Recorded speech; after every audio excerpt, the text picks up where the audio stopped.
Hello everyone and welcome back to a brand new episode of Front Row on Economy.lk. We're privileged to have with us Sri Dato Azman Mokhtar, the former Managing Director of Khazanah National Berhad, joining us in conversation today. Welcome to the show, Sri. Thank you for having me.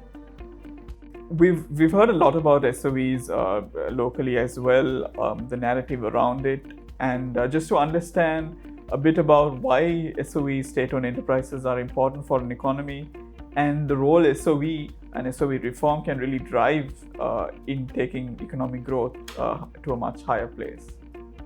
Yeah, thank you, Shiran. I think, first of all, thank you for having me on this platform. A couple of days ago, I spoke at the Sri Lankan Economic Summit. I think I believe the chamber has the material that was organized by the chamber.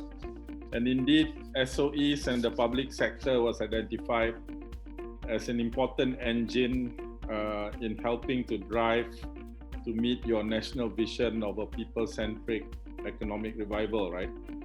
And I would say this is fairly thematic of the situation around the world, even before the COVID crisis, and perhaps more so after the COVID crisis, where really the engines of government and related adjacencies like state-owned enterprise, or in some countries like Malaysia, we call it government-linked companies.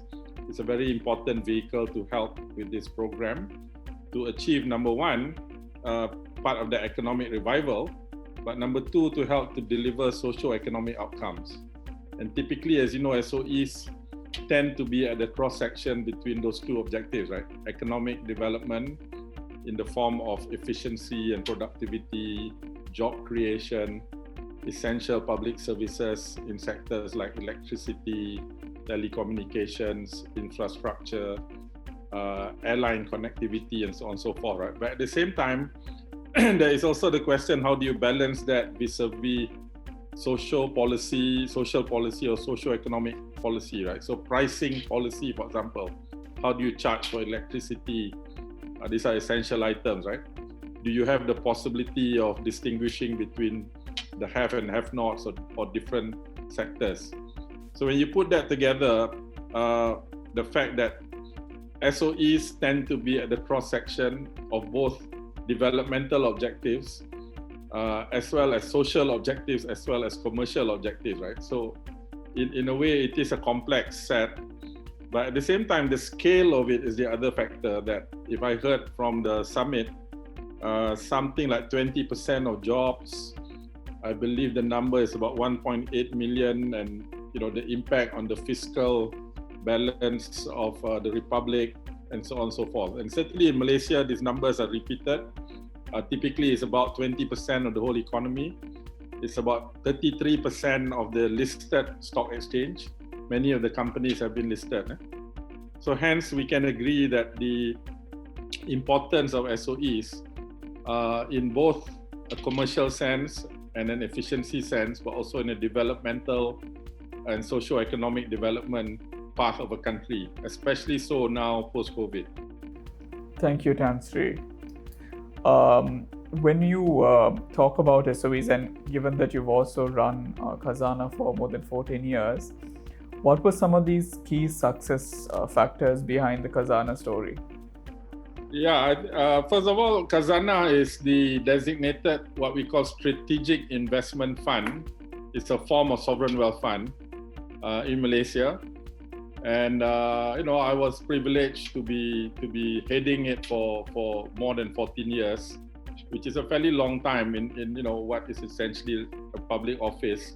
But I was fortunate to be able to attract a strong professional team, and we were given the space.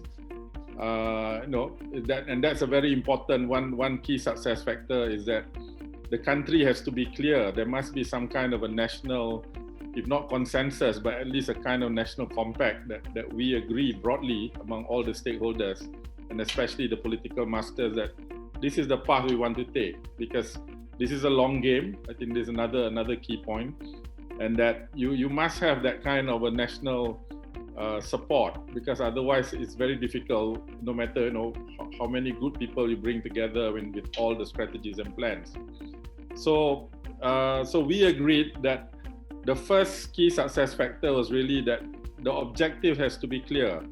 And to take from the earlier point that we said, while we run this as a fund and an active fund with commercial objectives, we needed to be clear that we were actually looking for three things. Number one was to improve performance, because a lot of the companies under us, which were formerly government departments or state enterprises, some were listed, but they've basically been by and large underperforming for long periods of time, for decades even. And many were hit by the Asian financial crisis of 98. So I came in 2004. That was the backdrop. Therefore, performance, efficiency, productivity, value creation, those kind of more commercial metrics were very important aims. But there was a second objective concurrently, which is national development. And we translated that to how much can you contribute to the economy and economic multiplier, right? So for example, a sector like aviation, for a country that's open to tourism, just like Sri Lanka, this is very important that these things are efficient, they're not a drain on public coffers, etc., right? And we estimated, for example, aviation's multiplier is 12 times on the economy. So whatever you put $1, there's effectively a 12 times $12 impact on the economy, on hotels, etc. And I'm sure the same with Sri Lanka. So this means jobs, it means economic multipliers. Later, we had an active program of regionalization, making sure Malaysia, we felt, has done quite well, but it's relatively small. We needed to go and break into Southeast Asia and beyond. We did that. And finally, the other objective was really good governance or good corporate governance, because we came off the back of the Asian financial crisis, where one of the causes of the crisis was that governance, risk management, those kind of good practices could have been better, right? There was also the issue about global financial liquidity, too much liquidity, hedge funds, that's also an issue. But internal factors like this, we felt we needed to improve. So therefore, corporate governance was not just an enabler to help support the first two objectives, but was an aim in itself. So good governance means both good compliance, right? Conformance, make sure that, you must fight corruption, you must make sure that things are done properly and they're done well, but also about performance. There's a whole host of other factors, but I would say, having clear objectives, having national support, making sure you communicate and be transparent. So therefore, regular briefings, public accountability, KPIs were made public, right? Then number four, we actually created or revamped Khazanah itself as an active holding company that consolidates the various holdings under this company. Khazanah was around, but it was very passive and kind of supervisory before, but we took a much more active role and then brought in people like myself and others. So making sure there was the right talent bench and leadership was another factor. We adopted what we call a program management approach, which is a very relentless, very robust approach. And for example, over a 10-year period, the program was very detailed actually. And the Prime Minister gave his commitment. He himself chaired this for 29 meetings over 10 years. So you can imagine, when you have that kind of repeatability, the effect of that comes through quite strongly, because obviously in the whole, you're trying to, first of all, this covers perhaps 400,000 employees overall, right? So it's a very big, complicated program. But when the highest person in the country in a proper corporate governance comes in and chairs, then they know that, hey, I better get ready for the next meeting and the one after that, right?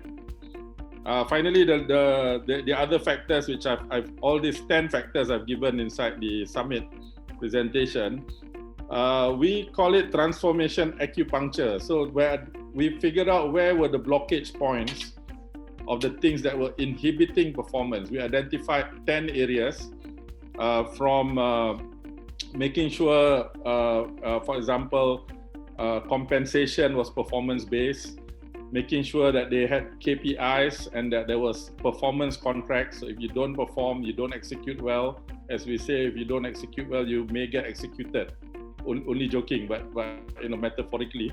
But also making sure procurement processes are done properly, board corporate governance are done properly, making sure that the regulatory lever is a very important one, and so on and so forth, right? Which is the next point actually. So number 9, I put down that getting the key sectors right is not to be underestimated. So how do you treat, you meaning both the state-owned enterprise and the state and the public for that matter, think about some of the key sectors, and typically these are regulated sectors like electricity, like telecommunications, banking, aviation, infrastructure, getting that balance right between commercial, social, public interests, economic sovereignty, how much you want to loosen up to the foreign investors, for example.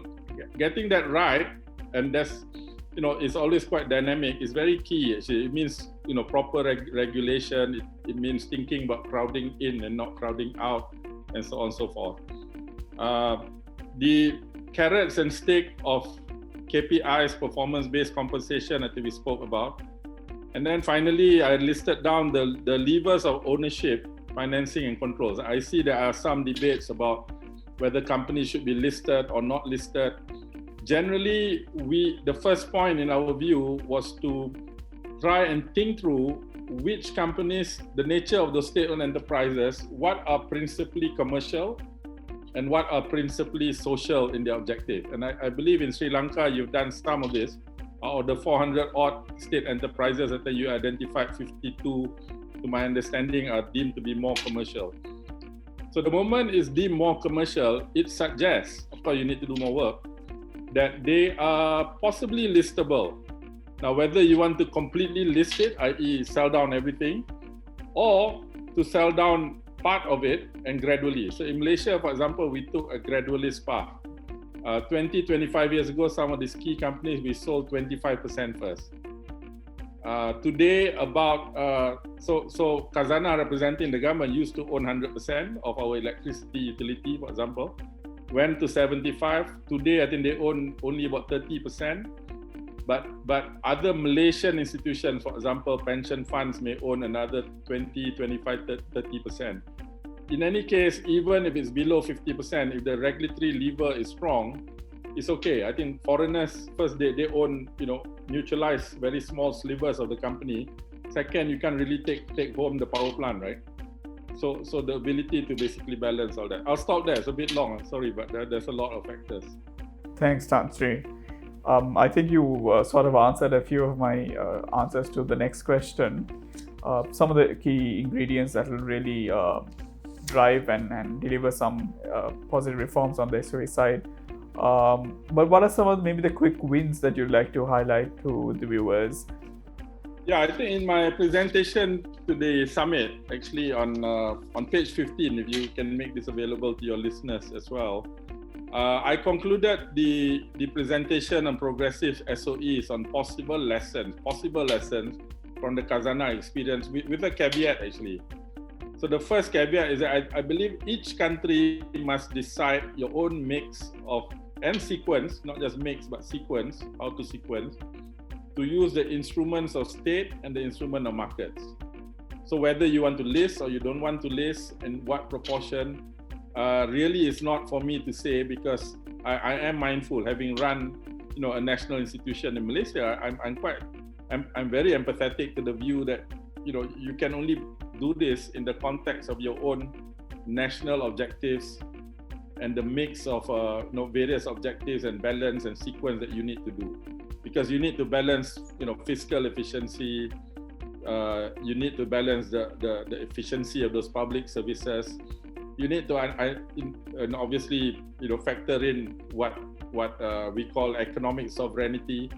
I negotiated with the Malaysian team various free trade agreements, for example, with various countries. It depends. There's a lot of devil in the detail, right? And then you need to think about employment, social policy considerations, about investment climate for local and foreign investors, right? So that's the first point I would say, that each country must really decide. What I've highlighted in my short presentation and in the interview today is what we have done. We also studied what other countries have done. There are many models. There are many kind of state funds, or what we became known as a sovereign development fund, not a pure sovereign wealth fund. and that's what we are, right? But there are many design and playbooks, therefore, and I think you can learn vicarious lessons, and you can customize your own set of policies that you want. And one of the key factors, as I said, is to get a strong, proper, rational discussion, and then get a kind of a national support, because this is a long game, and execution is key. So I just hesitate about giving specific examples, but there are examples that can be considered, but really, I'm sure Sri Lanka will come up with your own set of solutions. Thanks, Tan Sri. I think you gave a really detailed view and explanation of on SOE reform, and some of the key things that Khazanah did, and maybe a roadmap for even Sri Lanka to really consider. Some useful thoughts for our viewers. To our viewers tuned in, please stay tuned for similar episodes like this. And thank you, Tan Sri, for giving such insightful remarks to our viewers. Thank you, Shiran. All the very best. Bye-bye.